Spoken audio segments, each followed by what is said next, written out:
Cinema ஒரு கனவு போல. அது நம்மை வேறு உலகு குழைச்சு செல்லும். பெரிய திரையில நாம் கதைகளை பார்க்கிறோம். சில சமயம் சிரிக்கிறோம், சில சமயம் அழுகிறோம். சினிமாவும் வாழ்க்கையின் மற்ற எல்லா அம்சங்களும் போலவே இருமுங்களை கொண்டது. ஒரு பக்கம் நம்மை ஊக்குவிக்கும் நல்ல சினிமா இருக்கிறது, மறுபக்கம் பாதிப்பை ஏற்படுத்தும் கெட்ட சினிமாவும் இருக்குது. நல்ல சினிமா நம்மை சிந்திக்க வைக்கும், நம்மை முன்னேற தூண்டும், நம்மை நல்ல வழியில நடக்க செய்கிறது, நம் உள்ளத்துல நம்பிக்கையையும் நல்ல எண்ணங்களையும் விதைக்கிறது. ஆனா சில படங்கள் மக்கள் தவறான பாதையை செல்ல காரணமாக இருக்கலாம். வன்முறையை பெருமைப்படுத்தும் படங்களும் உண்டு. தவறான விஷயங்களை சரியானது போல காட்டும் படங்கள் எதிர்மறையான தாக்கத்தை ஏற்படுத்தும். குறிப்பாக இளம் மனங்கள் இது ஆழமான தாக்கத்தை ஏற்படுத்தும். அதனால் நாம் எதை பார்க்கிறோம் என்பதை கவனமாக தேர்ந்தெடுக்க வேண்டும். சில படங்கள் தேவையற்ற குழப்பத்தையும் குழப்பமான எண்ணங்களையும் உருவாக்கும். சினிமாவின் சக்தி மிக பெரியது. அது உருவாக்கவும் முடியும், அழிக்கவும் முடியும். ஒரு திரைப்பட இயக்குனருக்கு மிகப்பெரிய பொறுப்பு உள்ளது. அவர் இந்த சக்தியை நல்லதுக்காகவே பயன்படுத்த வேண்டும். சமூகத்தை உயர்த்தும், நல்ல மாற்றத்தை ஏற்படுத்தும் கதைகளை சொல்ல வேண்டும்.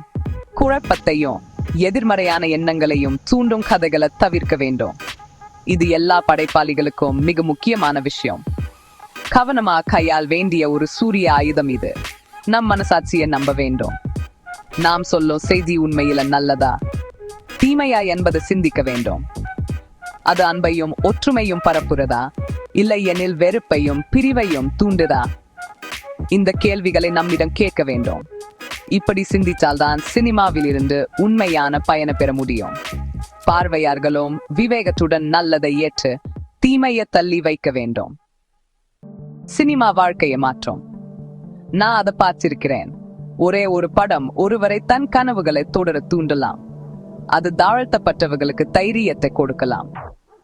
தொலைந்து போன ஒருவருக்கு அது புதிய வழியை காட்டலாம்.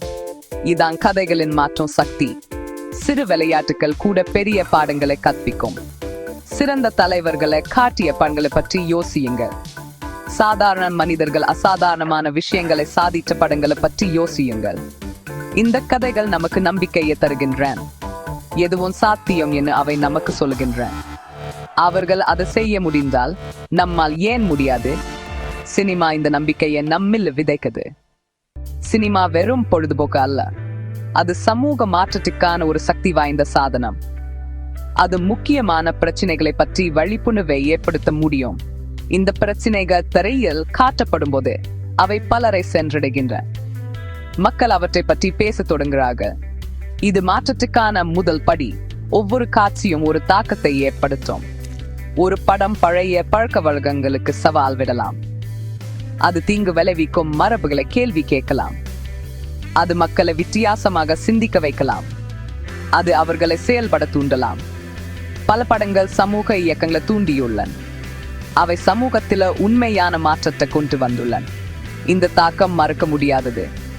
சினிமாவுக்கு அந்த தனித்துவமான பலம் இருக்கிறது. அது நம்பிக்கையை விதைக்கும். ஒரு படம் சாமானிய மனிதனின் போராட்டங்களை காட்டும் போது அது அனைவருடன் இணைகிறது. அது அவர்களின் வலியை உற வைக்கிறது. அது நமக்கு உதவ வேண்டும் என்ற எண்ணத்தை ஏற்படுத்துகிறது. இந்த ஸ்பிரிச்சுவல் சமூக முன்னேற்றத்துக்கு முக்கியமானது. சினிமா இந்த ஸ்பிரிச்சுவலை ஒரு பெரிய அளவில் உருவாக்க முடியும். அது ஒரு பொதுவான காரணத்துக்காக மக்களை உன்னைக்க முடியும். அந்த ஒற்றுமை சக்தி வாய்ந்தது. இது ஒரு நம்பகான மாற்றத்தை உருவாக்கும் வழி. ஆகவே ஒரு சிறந்த சமுதாயத்தை உருவாக்குவதில் சினிமாவுக்கு ஒரு பெரிய பங்கு இருக்குது. அது கல்வி கற்பிக்க முடியும், அது ஊக்குவிக்க முடியும், அது மக்களை ஒன்றைக்க முடியும், அது குரலற்றவர்களின் குரலாக இருக்க முடியும். பொறுப்புடன் பயன்படுத்தப்பட்டா சினிமா உண்மையிலேயே உலகை ஒரு சிறந்த இடமா மாற்ற முடியும். இது வெறும் நம்பிக்கை மட்டுமல்ல, இது ஒரு நிரூபிக்கப்பட்ட உண்மை. அதுதான் சினிமாவின் சக்தி. நண்பர்களே, இந்த மாற்றத்தை நாம் பார்க்க முடியும்.